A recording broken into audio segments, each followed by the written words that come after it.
자, 오늘 요한계시록 10장 1절부터 11절 예수님의 맹세와 말씀을 먹는 요한에 대해서 살펴보겠습니다. 자, 요한계시록 녹화 촬영도 중요하지만 여러분들께서 이제 요한계시록을 잘 이해하는 것이 대단히 중요하죠. 자, 요한계시록은 1장 19절에 따라서 모든 구성되어 있다고 보시면 됩니다. 그래서 요한계시록 1장 19절 보니까 그러므로 내가 본 것과 지금 있는 일과 장차 될 일을 기록하라. 그래서 내가 본 것은 1장에 예수님의 10가지 모습, 그 중에 사랑과 공의 두 가지로 나눠질 수 있다 그랬죠. 두 번째는 2장 3장 소아시아 7교회에 지금 보내는 편지. 소아시아 7교회는 에베소, 서머나, 버가모, 두아디라, 사대, 빌라델비아, 라오디게아 이렇게 해서 7교회가 각각 지구상의 당대의 교회들 그리고 앞으로 나타날 교회들의 어떤 특징을 한 가지씩 가지고 있다 그랬습니다. 에베소 교회는 전통교회, 그러나 첫사랑을 잃어버린 교회 대표요. 서머나 교회는 믿음을 지키다가 환난과 궁핍을 당한 교회 대표요. 버가모 교회는 핍박은 이겨냈으나 유혹 앞에 넘어지고 타협한 교회 대표요. 네 번째 두아디라 교회는 거짓 선지자를 받아들인 교회 대표요. 사대 교회는 살았다는 이름을 가졌으나 죽은 교회 대표요. 빌라델비아 교회는 작은 능력으로 믿음을 지킨 교회 대표요. 라오디게아 교회는 뜨겁지도 차갑지도 아니한 미지근한 교회 대표를 했습니다. 그리고 4장부터 22장 5절까지가 장차 될 일을 기록을 하는 거예요. 장차 될 일의 시작이 4장에 보좌에 앉으신 성부 하나님께로부터 모든 것이 시작된다. 그리고 성부 하나님께서 구약 시대까지는 친히 인도하셨는데 신약 시대는 이위 하나님 예수님께 그 권세를 위임을 하는 겁니다. 왜냐하면 예수님이 부활 성천에서 하나님 보좌 우편에 앉으셨기 때문에 하나님이 기뻐하시는 십자가 대속 사역을 이루셨기 때문에 예수님께 모든 그 신약 시대에 다스리는 권세를 위임을 하시는 겁니다. 그게 인떼는 권세죠. 7인을 다 떼면 예수님이 재림하시는 거예요. 그래서 신약 시대의 역사를 이끌어가는 모든 주권을 권세를 예수님께 위임하는 내용, 그게 5장이죠.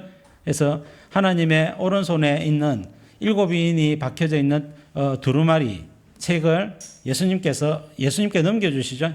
예수님이 취하심에 천사들이 찬양하고 만물이 찬양하는 내용이 5장에 나오고 6장에 6가지 인을 다 떼는 내용입니다.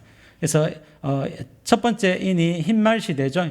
복음이 전파되어서 땅끝까지 복음이 증거된다는 겁니다. 그래서 흰말은 복음 시대예요. 두 번째 붉은말 시대는 흰말 시대의 결과였죠. 그래서 복음을 싫어하는 자들이 복음을 전하는 자들을 박해하고 핍박하고 죽이는 시대, 붉은말 시대가 열린다는 거예요. 이것은 복음이 증거된 곳에 그 일이 일어나는 것이죠. 세 번째는 검은말 시대, 멍의 시대입니다. 부익부 빈익빈이죠. 자, 그래서 사람들의 마음을 낮추기 위해서 주님은 질병이나 가난을 통해서, 특별히 경제적 고통, 가난을 통해서 사람들의 마음을 낮추어서 다시금 흰말 시대, 복음을 받도록 하기 위함입니다. 교회가 타락하면 네 번째 청황색말 시대, 전쟁 시대가 열린다는 거예요. 청황색말 시대가 전쟁 시대다. 붉은말 시대는 핍박과 박해를 이야기하는 것이고 청황색말 시대는 전쟁 시대를 이야기하는 것이다. 이 두 가지가 헷갈리면 안 되고 모든 것이 인과관계에 의해서 그렇게 진행이 되어지는 겁니다. 첫 번째 인부터 네 번째 인까지가 하나의 사이클이고 이것이 복음이 땅까지 증거될 때까지 이 사이클이 계속해서 반복해서 돌게 되어지는 것입니다. 그러면 복음이 언제 땅끝까지 증거되며 이 흰말 시대부터 청황색말 시대까지의 이 사이클이 언제까지 반복되느냐 할 때 다섯 번째인 순교자의 큰 시대가 와야 된다. 순교자의 큰 시대가 오면 땅끝까지 복음이 증거됐기 때문에 순교자의 큰 시대가 온 겁니다. 자, 그래서 제가 20세기 공산권 치하에서 가장 많은 순교자들이 나타났고 20세기가 지나가면서 복음이 땅까지 거진다 증거가 다 됐다 그랬죠. 그래서 여러분들에게 데이터를 통해서 말씀을 드렸고 제가 공부를 해가지고 좀 더 이제 설교 시간에 찾아보니까 지금 그 전 세계 한 17,000 종족이 있다 그래요. 제가 옛날에는 한 2만 2천, 2만 4천 이렇게 들은 바가 있어가지고 이야기했는데 최근의 통계는 17,000 종족 중에 16,900 종족 가까이 거의 복음이 다 증거되었고, 물론 이제 복음을 받아들인 이제 내용이 좀 작은 퍼센테이지가 낮은 그런 민족이 있지만 0%의 민족은 불과 100개 혹은 110개 미만의 그 정도 민족이 남아 있는 것입니다. 자, 그것은 이스라엘이 회복되고 나서 이스라엘에게 맡겨도 되는 부분이기도 하죠. 자, 그다음에 순교자의 시대가 끝났다는 것을 어떻게 알 수 있느냐? 6번째 인이 떼어지는 것으로 알 수가 있습니다. 6번째는 천재지변 시대죠. 첫 번째 네 가지로 이루어지는데, 천재지변은 큰 지진이 나며 그다음에 해가 상복처럼 검어지고 달이 핏빛으로 붉어지고 별들이 떨어지고, 이 세 가지. 두 번째 해달별 사건, 세 번째는 하늘이 두루마리처럼 말리면서 갈라지고, 네 번째는 산과 섬이 제자리에서 옮겨지고, 이 네 가지 천재지변이 끝나면 7년 대환란이 시작되는 겁니다. 7년 대환란이 지나가면 예수님 재림하시거든요. 자, 그래서 요한계시록 그렇게 이루어져 있습니다. 자, 그러면 7년 대환란 중에 전반기 3년 반의 내용이 8장, 9장, 10장, 11장입니다.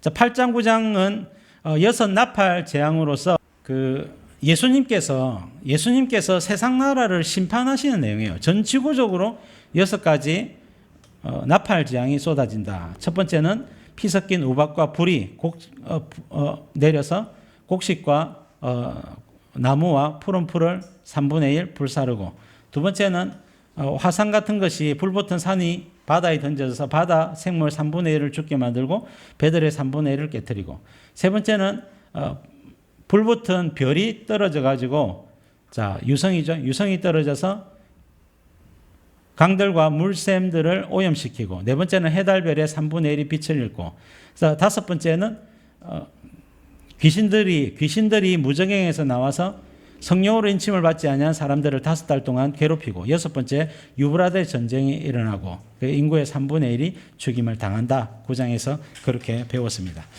자, 오늘은 전반기 3년 반에 성도들은 무엇을 하느냐 하는 겁니다. 성도들은 무엇을 하느냐?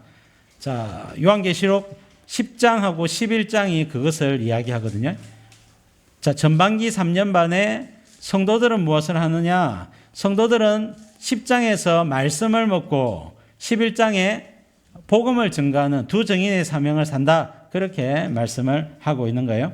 자, 오늘은 그 중에 요한계시록 10장 1절부터 11절, 10장 사건은 두 가지를 말하고 있는데, 첫 번째는 예수님의 맹세입니다. 예수님께서 재림하셔서 이 땅을 심판하실 때에 이렇게 말씀대로 복음대로 하겠습니다라고 맹세하는 내용이 7절까지 나오고, 그 다음에는 말씀을 먹으니까 입에는 달고 배에는 쓴 요한의 모습을 묘사하고 있습니다. 그래서 입에는 달고 배에는 쓴 말씀을 먹은 요한이 11장에 1260일 전반기 3년 반 동안 복음을 전하는 내용, 그것이 이제 10장 11장의 내용입니다.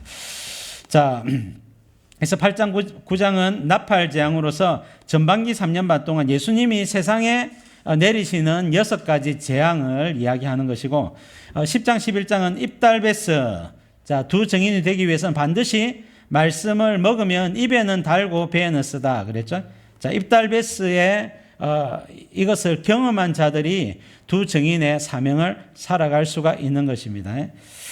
자, 도표를 보시면 이제 오른쪽에 6나팔 해가지고, 6나팔은 7년 대환란 중에 전반기 3년 반에 이루어지는 사건이다.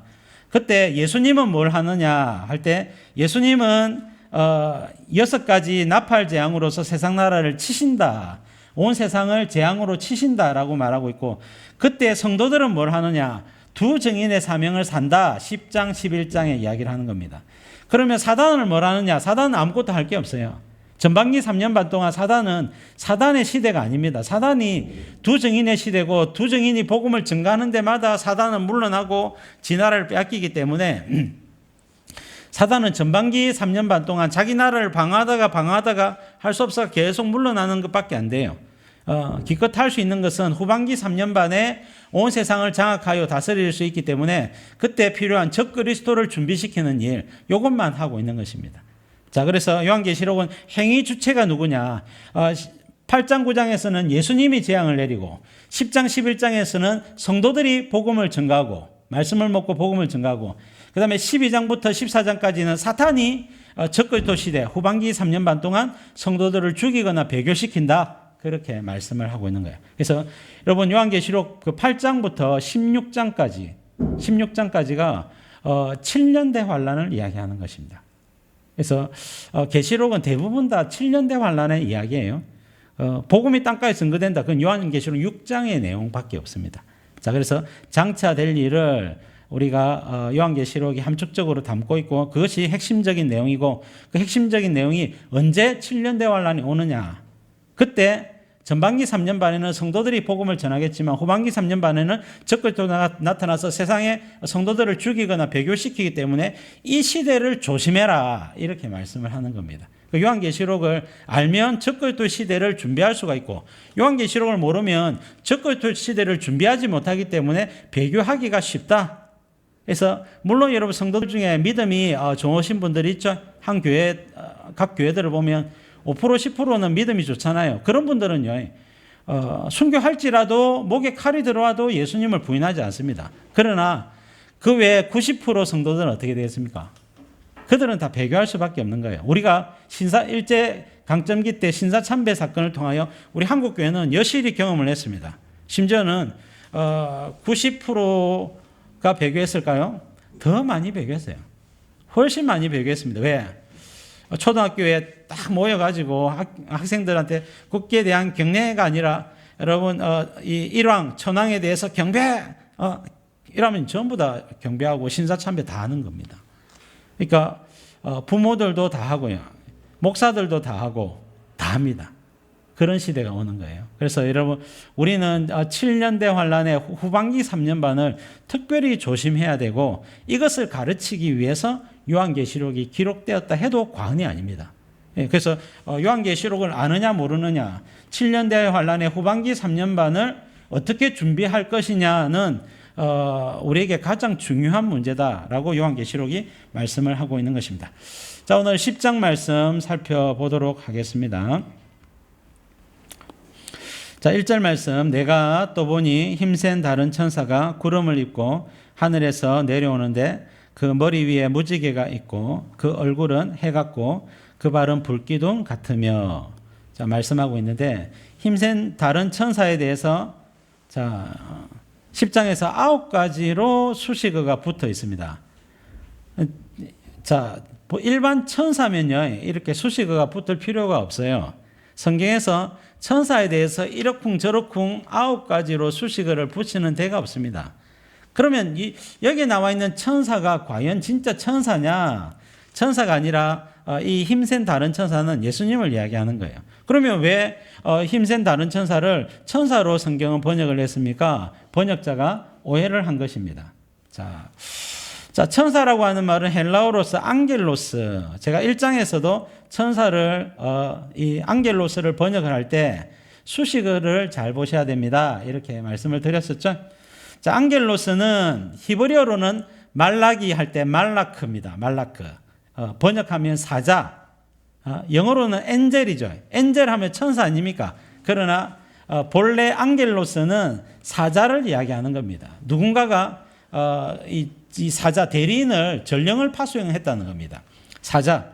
이 성경에는 여호와의 사자, 하늘의 사자, 하나님의 사자, 어떤 사람의 사자, 교회의 사자 등등의 앙겔로스 앞에 수식어가 많이 붙어 있는데 앙겔로스의 의미, 천사가 아니라 사자의 의미를 정체를 잘 확인하기 위해서는 반드시 수식어를 잘 보셔야 된다. 그래서 구약의 여호와의 사자는 언약에 신실하신 하나님의 사자거든요. 언약에 신실하신 하나님의 사자는 2위 하나님, 구약시대의 2위 하나님 예수님을 이야기하는 거예요. 자, 그리고 하늘의 사자가 주로 천사죠. 천사는 하늘천, 그다음 사자할 때 사자. 그래서 하늘에서 보냄을 받은 사자라 해서 천사라고 이렇게 이야기를 하는데 실제로 이제 사람을 섬기라고 하나님이 택하신 창조하신 천사가 있죠. 그리고 사람의 사자, 교회의 사자 등등이 있기 때문에 수식어를 잘 봐야 되고, 본문에서는 9가지 수식어를 살펴볼 때에 이 힘센 다른 천사는 분명히 예수님이다 하는 결론을 내리게 되는 것입니다.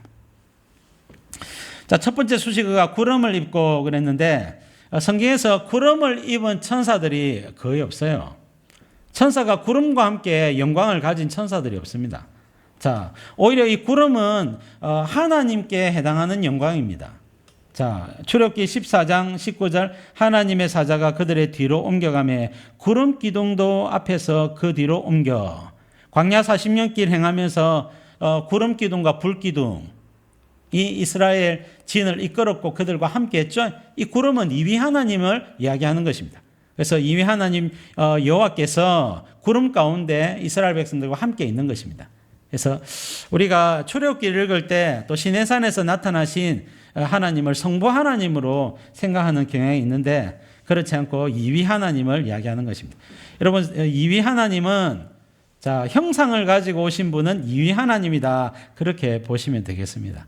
성부 하나님은 사람을 직접 이렇게 구약 시대에는 만날 수가 없습니다. 왜? 만나면 사람들이 존재할 수가 없어요. 그래서 나를 보고 살 자가 없다는 말이 그 말씀이다만 하나님은 거룩하시기 때문에 그래요. 그래서 하나님은 중보자 되시는 이위 하나님을 통하여 성도들을 만나시는 것입니다. 다니엘서 7장 13절에도 내가 또 밤 환상 중에 보니 인자 같은 이가 하늘 구름을 타고 와서 옛적부터 항상 계신 이에게 나아가 그 앞으로 인도되매. 자, 다니엘서에 인자 같은 이가 이렇게 표현되어 있지만 에스겔서에도 인자야 할 때에 에스겔을 이야기하거든요. 그래서 인자는 사람의 아들이란 뜻인데 사람의 아들을 꼭 예수님으로만 볼 것은 아니지만 복음서에 보니까 특별히 요한복음에서 예수님께서 당신을 가리킬 때 인자가 이렇게 많이 말씀하셨거든요. 그래서 이 인자는 우리가 예수님인 것을 알 수가 있지만 이런 문맥에서 보면요, 인자 같은 이가 하늘 구름을 타고 와서 어디로 갔습니까? 옛적부터 항상 계신 이에게 나아가 그 앞으로 인도되매. 구름을 타고 하늘로 하나님께로 가면 이것은 승천이라 했죠. 땅으로 내려오면 재림이라 그랬죠. 자, 본문에서는 구름을 타고 와서 때문에 이건 재림이구나 헷갈리면 안 됩니다. 재림이 아니라 여러분 옛적부터 항상 계신 성부 하나님 앞으로 인도되었기 때문에 이것은 성천을 이야기하는 것입니다. 여튼 여러분 구름은 이위 하나님께 해당되는 것을 알 수가 있습니다. 자, 두 번째는 하늘에서 내려오는데 자, 아까 말씀드린 대로 올라가면 승천, 내려오면 재림이라 했죠. 자, 그래서 본문 계시록 10장 1절에서 나타나는 힘센 다른 천사가 하늘에서 내려오는데 재림이라는 거예요. 예수님의 재림을 이야기하고 재림하시는 예수님께서 하나님 앞에 맹세를 하면서 재림하심으로 온 세상을 심판하실 때에 주께서 선지자들에게 전한 복음대로 심판하겠습니다 라고 맹세를 하고 있는 것이기 때문에 본문은 예수님께 해당하는 영광을 묘사하고 있습니다. 자, 세 번째는 그 머리 위에 무지개가 있고, 자, 무지개는 우리가 잘 알다시피 하나님의 영광이죠. 특별히 자비하신 하나님의 영광입니다. 창세기 9장에도 8장 9장에도 나타나 있고요. 계시록 4장 3절에도 나타나 있죠. 자, 계시록 4장 3절에 앉으신 이의 모양이 벽옥과 홍보석 같고 또 무지개가 있어 보좌에 둘렸는데 그 모양이 녹보석 같더라. 그래서 이 벽옥은 거룩하신 하나님, 홍보석은 공의의 하나님, 그 다음에 무지개와 녹보석은 자비하신 하나님을 묘사한다 말씀을 드렸습니다. 그래서 무지개가 성부 하나님 혹은 하나님께 해당하는 영광이다 하는 것을 알 수가 있죠. 그래서 본문에서 첫 번째, 두 번째, 세 번째 힌트만 봐도 이 힘센 다른 천사로 우리 한글 성경에 번역이 되었지만 이분은 예수님을 이야기하는 거구나 하는 것을 이미 알 수가 있습니다. 그러나 앞으로 6가지 힌트가 더 있죠.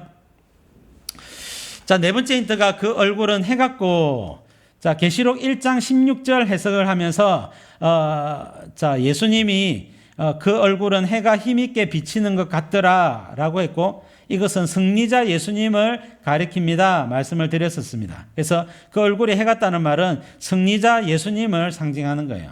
승리자 천사를 이야기하는 것이 아닙니다. 다섯 번째, 그 발은 불기둥 같으며, 이것도 심판주 예수님을 묘사하죠. 자, 계시록 1장 15절, 그의 발은 풀무불에 단련한 빛난 주석 같고, 자, 심판주 예수님이라 말씀을 드렸습니다. 주석이나 놋이나 황동이나 구리나 이런 놋이나 구리 계통의 이런 그 쇠들은요, 전부 다 심판주 예수님을 상징하는 겁니다. 구약 시대에 놋은 심판을 상징한다 말씀을 드렸었죠. 자, 2절 보니까 그 손에는 펴놓인 작은 두루마리를 들고 그 오른발은 바다를 밟고 왼발은 땅을 밟고 그랬습니다. 자, 여섯 번째 힌트가 그 손에는 펴놓인 작은 두루마리를 들고 그랬습니다. 이 두루마리가 뭐냐? 이 맹세를 하기 위해서 자, 한 손에 작은 두루마리를 들고 맹세를 하고 있는 거예요. 자, 맹세를 하고 있습니다. 이 두루마리가 뭐냐? 7절에 언급을 하고 있는 것처럼 선지자들이 전한 복음의 말씀이라고 했기 때문에 선지자들이 전한 복음의 말씀, 성경 말씀이다 말입니다. 하나님 말씀, 성경 말씀을 이야기하는 거예요. 성경 말씀을 들고 계신 예수님을 이야기하고 있습니다. 그리고 일곱 번째는 그 오른발은 바다를 밟고 왼발은 땅을 밟고, 이미 예수님 것이 드러났기 때문에 예수님이 바다와 땅을 밟고 있다. 이 말은 예수님이 바다의 주인이고 땅의 주인이다 라고 하는 말씀입니다. 온 세상의 주인이신 분, 예수님이죠. 자, 3절 말씀에 사자가 부르짖는 것 같이 큰 소리로 외치니 그가 외칠 때에 일곱 우레가 그 소리를 내어 말하더라 그랬습니다. 자, 여덟 번째 힌트는 큰 사자가 부르짖는 것 같이 큰 소리로 외쳤다 그랬습니다. 이것은 심판을 언도하는 재판장의 큰 소리입니다. 혹은 사자라고 했기 때문에 왕이 심판을 언도하는, 명령하는 왕의 큰 소리라 이렇게 보시면 되겠습니다. 요한계시록 1장 15절에도 예수님의 음성은 많은 물소리와 같으며, 예수님의 음성이 우렁찬 큰 재판장의 큰 목소리라고 말씀을 드렸었죠. 완전한 심판을 행하시는 하나님의 위엄 있는 목소리다. 그렇습니다. 자, 일곱 우레가 그 소리를 내어 말하더라. 아홉 번째인데요. 자, 일곱 우레는요. 자, 7은 완전을 나타낸다 했죠. 그 다음에 우레는 심판을 이야기하는 것입니다. 하나님의 분노 혹은 심판을 상징하기 때문에 일곱 우레는 완전하신 심판을 행하시는 하나님의 위엄 있는 목소리라 이렇게 해석을 하는 것이 좋습니다.